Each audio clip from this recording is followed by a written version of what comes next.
Landscape হোক বা portrait, দেওয়াল জুড়ে প্রদর্শিত ৬৮টি আর্টিস্টিক ফটো মনোক্রম নয়, একেবারেই সাদা কালো। রঙের পরিবর্তে আলো আঁধারের খেলা, ইউনিক কনসেপ্ট নিয়ে শুরু হলো প্রদর্শনী। ১৯শে আগস্ট বিশ্ব ফটোগ্রাফি দিবসকে উপলক্ষ করে শুরু হলো members exhibition of photographic art, photographic association, দমদমের অ্যালুমিনি অ্যাসোসিয়েশন ও ফটোগ্রাফিক সোসাইটি অফ মুর্শিদাবাদ। বহরমপুরের উদ্যোগে পৌর আর্ট গ্যালারির শিল্পতীর্থে এই প্রদর্শনী চলবে ১৯শে আগস্ট পর্যন্ত। প্রদীপ জ্বালিয়ে শুভ সূচনা করলেন দুই ক্লাবের কর্তারা। যারা মেম্বার্স আছে তাদের চিন্তা ভাবনাগুলো এই এক্সিবিশনের মধ্যে দিয়ে ফুটে ওঠে, সেইটা করার উদ্দেশ্যে এখানে মেম্বার্স এক্সিবিশন করা হয়েছে। এটা আজ থেকে শুরু হচ্ছে, ১৯ তারিখে শেষ হবে। ক্যামেরাবন্দি এক একটি ফ্রেমের এক একটি গল্প, যেখানে শুধুই শৈল্পিক নান্দনিক ছবি প্রাধান্য পেয়েছে।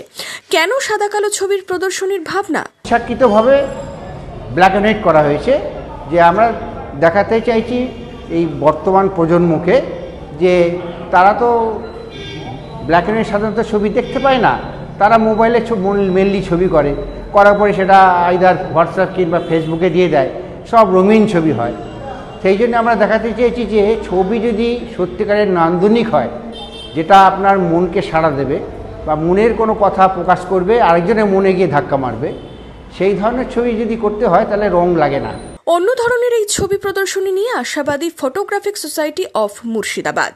এখন সে যদি ফটোগ্রাফিক এরিয়ার থাকে, সে হয়তো বলতেও পারে যে ছবির উৎকর্ষ কেমন কি হয়েছে বা ত্রুটি বিচ্যুটি যদি কিছু থাকে, তাহলে কি যার ছবি হচ্ছে সে তার স্কিল ডেভেলপমেন্ট কিন্তু একটু হয়। আবার অনেকে আছে যারা নোভিস বিগিনার্স, তারাও কিন্তু এক্সিবিশন থেকে উপকৃত হয়, মানে ছবিটা কীভাবে করা উচিত এটা বুঝতে পারে। তো এই ভাবনা থেকেই কিন্তু আপনিও তুলতে পারেন, যেটা আমি করেছি আপনিও করতে পারেন। এই ভাবনাটাকে একটু ছড়িয়ে দেওয়া, আর কিছু না।